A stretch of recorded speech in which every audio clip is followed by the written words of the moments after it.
السلام علیکم friends, welcome to کتاب نگری یوٹیوب چینل کتابوں کی نگری میں خوش آمدید۔ میں ہوں آپ کی ہوسٹ اقرا یاسین اور آج میں آپ کے لیے لے کر آئی ہوں آئلہ نور کے قلم سے تحریر کردہ ناول بساط دل کے ایپیسوڈ نمبر 4 کو لے کر۔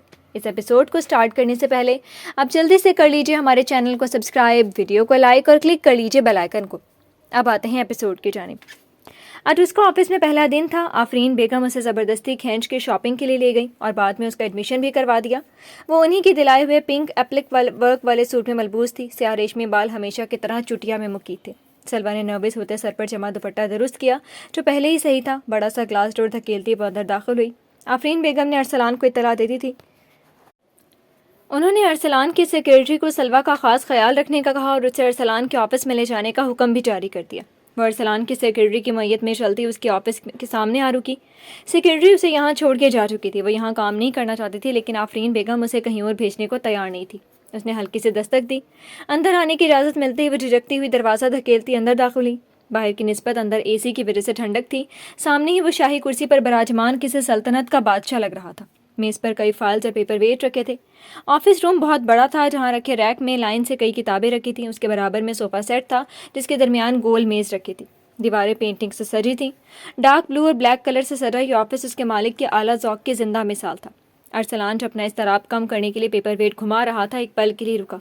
سلوا کو سرتا پیر دیکھا۔ اس کا پچھلی بار والا غصہ ہی نہیں اترا تھا کہ آفرین بیگم نے اس کے منع کرنے کے باوجود یہاں بھیج دیا۔ اس نے سوچ لیا تھا کہ اسے اتنا کام دے گا کہ وہ آفس خود ہی تنگ آ کر چھوڑ دے گی۔ مینرز نہیں ہے تمہیں؟ اپنے باس کے سامنے کھڑی اور سلام تک نہیں کیا؟ L mannered. تمہارے گاؤں میں بھی یہی سب ہوتا ہوگا، مگر میرے آفس میں سب سے پہلی چیز ڈسپلن ہے۔ اسے سخت گوری سے نوازا۔ سلوا نے زمین پر جمی نظریں اٹھا کر اسے دیکھا۔ براؤن کوٹ پینٹ کے ساتھ لائنوں والی شرٹ، جیل کی مدد سے سیٹ کیے بال، وہ مردانہ وجاہت کا شاہکار تھا۔ سلام کرنے میں پہل کرنا تو ثواب کا کام ہے۔ سلام میں پہل کر لینے سے کوئی چھوٹا بڑا نہیں ہوتا۔ ملازم اگر اپنے مالک کو اپنا سلام کرے تو وہ احترام ہوتا ہے، لیکن اگر مالک اپنے ملازم کو سلام کر لے تو وہ اس کی اعلیٰ ظرفی کی مثال ہے۔ سلام میں پہل کر لینے میں جو لوگ شرمندگی محسوس کرتے ہیں، تف ہے ان پر۔ ہمیں تو جو ملے ان پر سلامتی بھیجنی چاہیے، چاہے ہم اسے جانتے ہوں یا نہیں۔ ہمارے قصبے، گاؤں نہیں میں یہی سب سکھایا جاتا ہے، کیونکہ یہی صحیح طریقہ ہے۔ سلوا اسے لاجواب کر چکی تھی۔ اس نے بولنا ضروری سمجھا تو بول اٹھی۔ غلط بات کبھی برداشت ہی نہیں ہوتی تھی۔ یہ ناول آپ کتاب نگری یوٹیوب چینل پر پڑھ اور سن رہے ہیں۔ ارسلان نے لب بھینچ لیے۔ وہ کچھ کہہ نہیں سکتا تھا۔ پہلی بار کسی نے اسے لاجواب کیا تھا۔ کچھ تھا تو اس لڑکی کی کس منفرد تھا۔ السلام علیکم، خاموشی کو چیرتی ہوئی آواز ارسلان کے کانوں سے ٹکرائی۔ وعلیکم السلام، میں تمہیں کام سمجھا رہا ہوں۔ میری ساری فائلز کی ڈیٹیلز اور ان کے ارینجمنٹ تمہارے ذمہ ہیں، باقی تمہیں سدرا سیکرٹری سمجھا دے گی۔ ابھی فی الحال جاؤ اور اس سے پوچھ کے امروز بلڈرز کے تمام فائل ریکارڈ لے کر آؤ۔ ارسلان نے اسے کام سمجھایا اور جانے کا کہا۔ وہ سر ہلاتے چلی گئی۔ اس کے سامنے رہنا ویسے بھی خطرے سے خالی نہیں تھا۔ ارسلان کبھی اپنے امپلائی کو اس طرح ڈانٹتا نہیں تھا، یہ اس کی طبیعت کا خاصہ تھا ہی نہیں۔ بس سلوا کو دیکھتی ہی اسے غصہ آ جاتا تھا۔ سلوا نے سدرا سے پوچھا اور اس کمرے میں داخل ہوئی جہاں لاتعداد فائل تھیں۔ اس نے گہری سانس خارج کی۔ یہاں کے لوگ اپنے اپنے کاموں میں مصروف تھے۔ آزاد ماحول میں لڑکے لڑکیاں کام میں مگن تھے۔ اس نے ایک فائل چھانی تاکہ امروز بلڈرز کی فائل مل سکے۔ وہ جس کام کو آسان سمجھ رہی تھی، 2 گھنٹے کی مشقت کے بعد بھی کچھ ہاتھ نہیں آیا۔ اب بس اوپر والا خانہ بچا تھا جو اس کے لیے کافی اونچا تھا۔ اس نے دکھتے سر پر ہاتھ رکھ کر کچھ سوچنا چاہا۔ اپنے باس کا پہلا ہی کام وہ ہرگز خراب نہیں کرنا چاہتی تھی، ورنہ اس کا امپریشن کیا پڑتا۔ ذہن میں کلک کے ساتھ جھماکا ہوا پاس بڑی کرسی کو اٹھا کر اس پر چڑھتے وہ فائل دیکھنے لگی۔ ایک کے بعد ایک فائل، کچھ دور ایک اور فائل رکھی تھی۔ اسے لینے کے لیے ہاتھ بڑھایا۔ سلوا، آپ اتنی دیر سے کیا کر رہی ہیں؟ ابھی تک آپ سے ایک فائل نہیں ڈھونڈی گئی۔ میں کب سے آپ کا ویٹ کر رہا ہوں، یہ آپ کرسی پر کیوں چڑھی ہیں؟ اسے کرسی پر چڑھے دیکھ کر وہ ٹھٹکا۔ اس کا اتنا کہنا تھا کہ ارسلان کی آواز پر اس کا توازن بگڑا۔ خود کو گرتا دیکھ کر وہ آنکھیں میچ گئی۔ ارسلان نے برق رفتاری سے اسے تھاما۔ اس کے نازک کمر میں ارسلان کی کھردری انگلیوں کا لمس جاگا۔ سر پہ موجود دوپٹہ ڈھل کے کاندھوں پر آ گیا۔ اللہ جی بچائیں، میں گر گئی۔ وہ آنکھیں بند کیے بڑبڑائی، ہاتھ اس کے شانوں پر تھے۔ اللہ نے آپ کو بچا لیا۔ اب آپ آنکھیں کھول کے یقین کر سکتی ہیں۔ ابھی اللہ کا بندہ یہاں نہیں ہوتا تو آپ اپنا پیر توڑوا چکی ہوتی، طنزیہ لہجے میں کہا گیا۔ سلوا نے ڈرتے ڈرتے آنکھیں کھولی۔ وہ صحیح سلامت تھی۔ شکر کی سانس خارج کی، لیکن پھر اسے گھٹتا پا کر گلے کی گلٹی ابھر کر معدوم ہوئی۔ اس کے بالوں سے اڑتی بھینی بھینی خوشبو بہت دل فریب تھی۔ ارسلان نے اسے اپنی جگہ کھڑا کیا اور دور ہوا۔ آپ کو کچھ خیال ہے؟ اس طرح فائلز ڈھونڈتے ہیں؟ کم از کم یہاں چڑھنے سے بہتر تھا پی این کو کہہ دیتی۔ ان فائلز پر نمبر درج ہے اور یہ جو سامنے چارٹ لگا ہے اس پر سارے فائلز کے نام اور نمبر موجود ہیں۔ کچھ عقل کا استعمال کرتی تو اتنی مشقت کا سامنا نہیں کرنا پڑتا۔ وہ خود کو ڈانٹنے سے روک نہیں پایا تھا۔ یہ لڑکی اسے اپنے مزاج سے ہٹ کے بے وجہ سختی کرنے پر مجبور کر رہی تھی۔ اس نے کام کرنے کی بجائے سب کچھ پھیلا دیا تھا۔ فائلز کا ڈھیر میز پر دھرا تھا۔ مجھے کون سا کسی نے بتایا تھا کہ یہاں نمبر ہے؟ میں تو پہلی بار کام کر رہی ہوں۔ اتنی محنت سے ایک فائل میں نے دیکھی ہے 2 گھنٹے لگا کے، سلوہ نے جتانا ضروری سمجھا۔ رہنے دیں آپ، اب خود کی ٹانگ تھڑوا لیتی تو موم میری کلاس لگانے لگ جاتی کہ بچے کا خیال نہیں رکھا۔ بچے کے کارنامے انہیں نہیں دکھتے؟ وہ دانت پیس کر بولا۔ میں بچی نہیں ہوں، پورے 21 سال کی لڑکی ہوں، فخر سے گردن اکڑا کے کہا گیا۔ ارسلان کا دل کیا اپنے بال نوچ لے۔ پورے 21 سال کی لڑکی کو عقل سے بھی کام لینی چاہیے تھی۔ اب یہ سب آپ رہنے دیں، میں پی این کو کہہ دیتا ہوں۔ پھر میں کیا کام کروں گی؟ اس نے سوچا تھا کہ وہ سلوہ کو اتنا کام دے گا کہ آفس چھوڑنے پر وہ مجبور ہو جائے۔ ایسا ضرور لگ رہا تھا کہ وہ جلد آفس کا برا حال کرنے والی ہے۔ آج کے لیے اتنا ہی کافی ہے، آپ چاہیں اب اپنے کیبن میں بیٹھ جائیں، کل سے مزید کام کریں گے۔ وہ چٹک کے بولا اور خود کو مزید کچھ کہنے سے روکنے کے لیے اپنے آفس میں آ کر بیٹھ گیا۔ یہ ناول آپ کتاب نگری یوٹیوب چینل پر پڑھ اور سن رہے ہیں۔ پیچھے کھڑی سلوہ نے کندھے اچکا دیے، اس کی بلا سے بھاڑ مٹائے وہ شخص اور اس کا کام۔ سامنے ہی کاؤچ پر نبیشہ بیٹھی فائل کا مطالعہ کر رہی تھی۔ ان دونوں کو بھی ابھی ایک پروجیکٹ پر کام کرنا تھا۔ سدرا نے اسے آفس میں بیٹھنے کا کہا تھا۔ نبیشہ سر اٹھا کر اسے دیکھا جو آج پہلی بار آگ بگولا لگ رہا تھا۔ Is everything okay Arsalan? اگر تم بہتر فیل نہیں کر رہے تو ہم کل کام کر لیں گے۔ نہیں ٹھیک ہے۔ اس نے خود کو کمپوز کیا، اس کے سامنے والے کاؤچ پر بیٹھ کے لیپ ٹاپ کھولا۔ وہ نبیشہ کو پروجیکٹ کے چیدہ نکات سمجھا رہا تھا۔ سیاہ رنگ کے ٹاپ اور پینٹ براؤن بال پونی میں مقید تھے۔ سیاہ رنگ میں اس کی رنگت دمک رہی تھی۔ ارسلان نے اسے نظر بھر کے بھی نہیں دیکھا تھا۔ ابھی وہ دونوں کچھ ڈسکس کر رہے تھے کہ کوئی آفس کا دروازہ کھول کے آندھی طوفان بنا اندر داخل ہوا۔ کہاں ہے تو سالے، نکل باہر، ضحاک نے بلند آواز میں کہا۔ وہ یوں ہی اس کے آفس میں داخل ہو جاتا تھا اور ارسلان کچھ نہیں کہہ پاتا۔ میں یہیں ہوں، اگر تجھے دکھ رہا ہو تو، ارسلان نے دانت پیس کر کہا۔ وہ اس کے بچپن کا دوست تھا، انسپکٹر ضحاک حیدر۔ پولیس کی وردی میں مربوط اس کے چوڑے شانوں پر اس کی قابلیت کے ستارے تھے۔ دراز قد نمایاں تھا، صاف رنگت اور ہلکی داڑھی میں وہ کافی خوبرو لگ رہا تھا۔ ارسلان، ضحاک اور شاہرام کی دوستی مثالی تھی۔ تینوں نے ایک ہی اسکول، کالج اور یونیورسٹی سے تعلیم حاصل کی اور اپنی مرضی سے اپنے پروفیشن چنے۔ اتنے سالوں میں بھی ان کی دوستی میں کوئی خاطر خواہ تبدیلی نہیں آئی تھی۔ ضحاک نے کچھ کہے بغیر اس کے پیٹ میں گھونسا مارا۔ ارسلان بھی اپنی جگہ سے کھڑا ہوا اور پے در پہ اس پر مکوں کی برسات کر دی۔ سالے کہاں غائب تھے اتنے دن سے؟ آفس بھی نہیں آ رہا تھا وہ تو آج میں نے آنٹی سے کنفرم کر لیا، ورنہ تو میں سمجھا تھا تو مر چکا ہے۔ گاؤں گیا ہوا تھا، کتنی دفعہ سمجھایا تمیز سے میرے آفس میں داخل ہوا کر، کام کی جگہ ہے یہ۔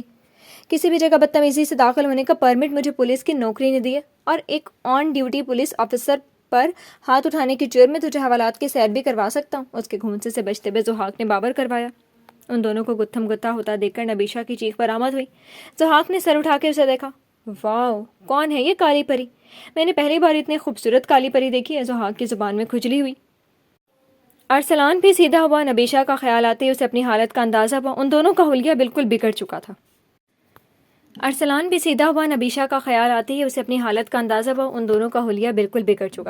ارسلان نے اپنی شرٹ درست کی، اسے دل میں معزز القابات سے نوازا۔ نبیشہ کا چہرہ سرخ ہو گیا، اسے سمجھ نہیں آیا یہ تعریف تھی یا برائی۔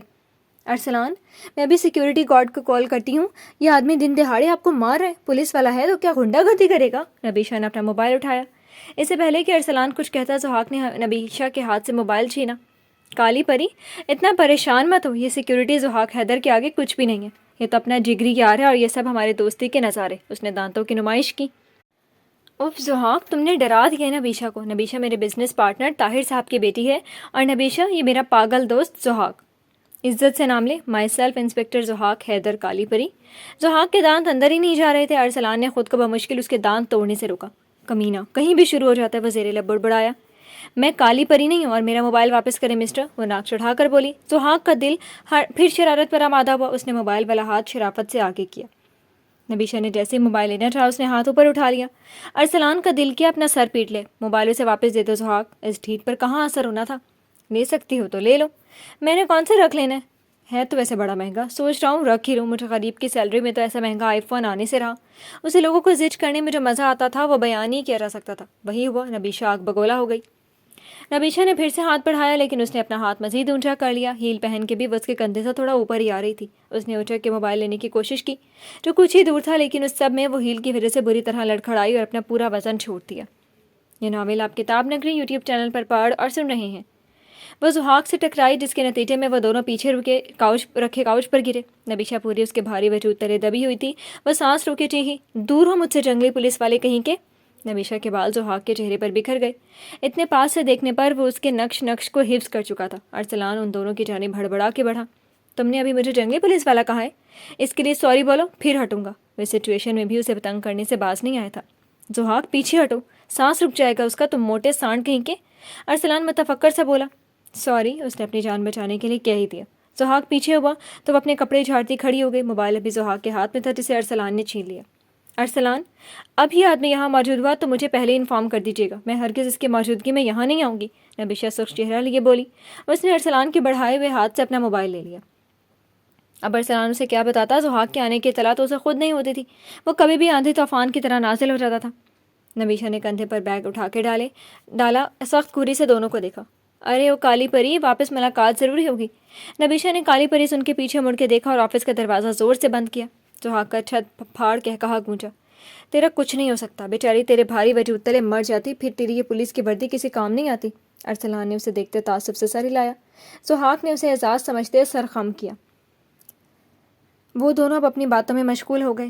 یہ ناول سلمیٰ بیگم اور ریاض صاحب کی میتیں لاؤنج میں رکھی ہوئی تھی۔ وہ پھٹی پھٹی نگاہوں سے اپنے ماں باپ کو دیکھ رہا تھا۔ بچپن کی یادیں، وہ پل جو انہوں نے ساتھ گزارے، ایک کے بعد دیگر ذہن کے پردوں پر لہرانے لگے۔ ابھی تو انہوں نے اپنے بیٹے کی خوشیاں تک نہیں دیکھی تھی اور اچانک ان کا چلے جانا، یہ قسمت کی کیسی ستم ظریفی تھی۔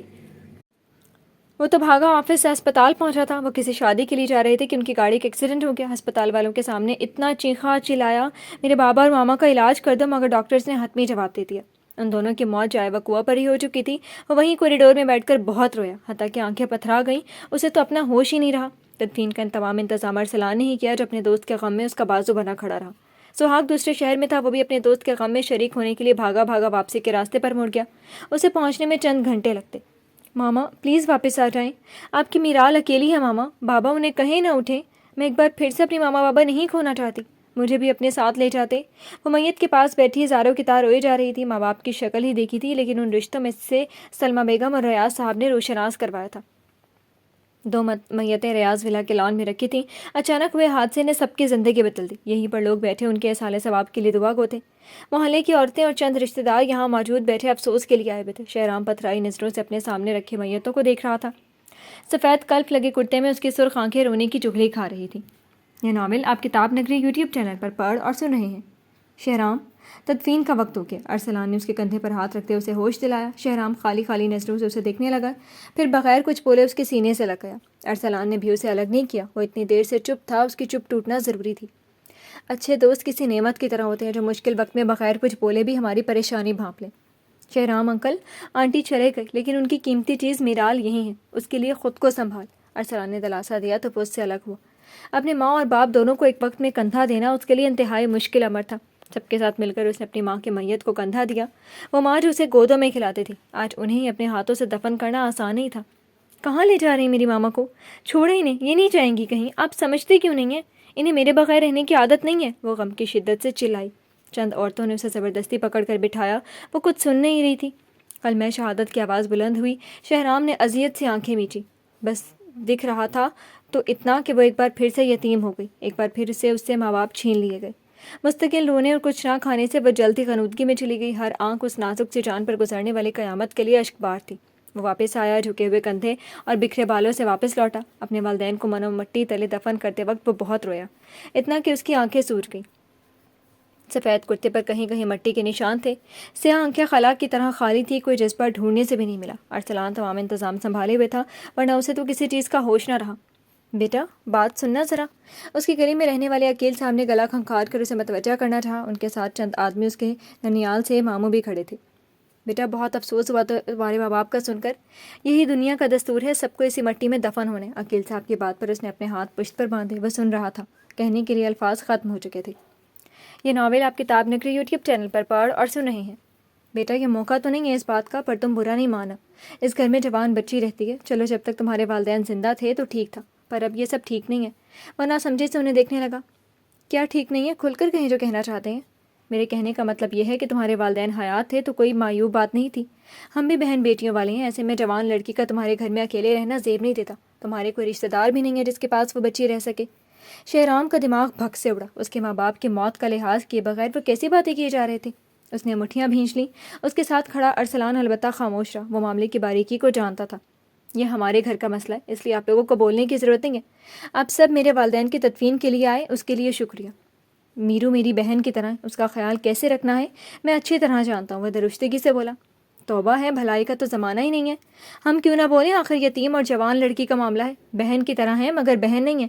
آج ہم کہہ رہے ہیں، کل کو سارا زمانہ کہے گا۔ لڑکی کے کردار پر بات آئے گی، عقیل صاحب نے سمجھانا چاہا۔ ارسلان نے اسے دھیما کرنے کے لیے اس کے کندھے پر ہاتھ رکھا، ورنہ وہ کچھ کر گزرتا۔ تو آپ کے نزدیک اس کا حل کیا ہے؟ جیسا کہ آپ جانتے ہیں، میرال کا اس دنیا میں کوئی نہیں ہے، اس کے باپ کا انتقال ہو چکا ہے اور ماں کا کچھ عطا پتہ نہیں ہے، ایسے میں وہ کہاں رہے گی؟ انکل آنٹی کے بعد شہرام ہی اس کا سرپرست ہے۔ ارسلان نے بات سنبھالنا چاہی۔ اس کا آسان حل یہی ہے کہ اس لڑکی کی شادی شہرام سے کر دی جائے، ایسے میں اسے مضبوط صاحبان بھی مل جائے گا اور دنیا کو انگلی اٹھانے کا موقع بھی نہیں ملے گا۔ دیکھیں انکل، وہ بھی مزید کچھ کہتا کہ ارسلان نے بیچ میں بول اٹھا، آپ کی رائے کی میں قدر کرتا ہوں، کچھ وقت دیں پھر میں آپ کو فیصلے سے آگاہ کر دوں گا۔ اس کے کہنے پر باقی تمام افراد بھی سر ہلاتے چلے گئے۔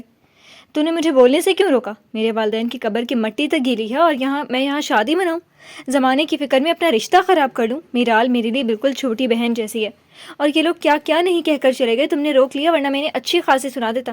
میں یہ گھر ہی چھوڑ دیتا جہاں ایسے لوگ رہتے ہوں۔ شہرام پھٹ پڑا، دماغ کی رگیں ابھر گئیں۔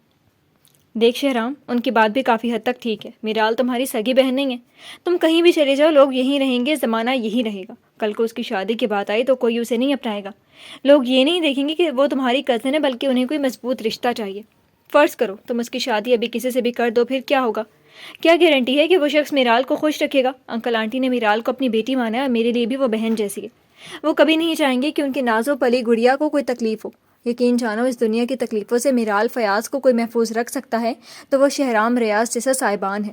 انکل آنٹی کی روح سکون میں آ جائے گی اگر ان کی بیٹی سکون سے رہے گی تو، ورنہ زمانے کی ٹھوکریں اس لڑکی کو رلا دیں گی۔ اس کی عمر ابھی اتنی نہیں ہے کہ کوئی دوسرا مرد اس کے جذبات سمجھ سکے۔ تم ہی وہ واحد ہو جو اسے وقت دے گا، تم دونوں کا غم ایک سا ہے۔ اور دو نامکمل انسان ہی ایک دوسرے کو مکمل کر سکتے ہیں۔ وہ انکل آنٹی کے بعد تمہاری ذمہ داری ہے، تو اپنی ذمہ داریوں سے منہ موڑنے کے بجائے اسے خوش اسلوبی سے نبھاؤ۔ ارسلان اسے ایک مخلص دوست کی طرح سمجھ رہا تھا۔ شہرام نے بے بسی سے لب کاٹے، ماں باپ کے جانے کے بعد لگ رہا تھا کہ کسی نے اسے تپتی دھوپ میں لا کھڑا کیا ہے۔ یہ ناول آپ کتاب نگری یوٹیوب چینل پر پڑھ اور سن رہے ہیں۔ ارسلان، تم سمجھ نہیں رہے، میں نے گڑیا کو کبھی اس نظر سے نہیں دیکھا۔ ماما کی بھی یہی خواہش تھی، جسے میں نے منع کر دیا تو انہوں نے بھی میرے اوپر زور نہیں ڈالا۔ گڑیا مجھ سے بہت چھوٹی ہے اور میرے لیے یہ سب بہت مشکل ہے۔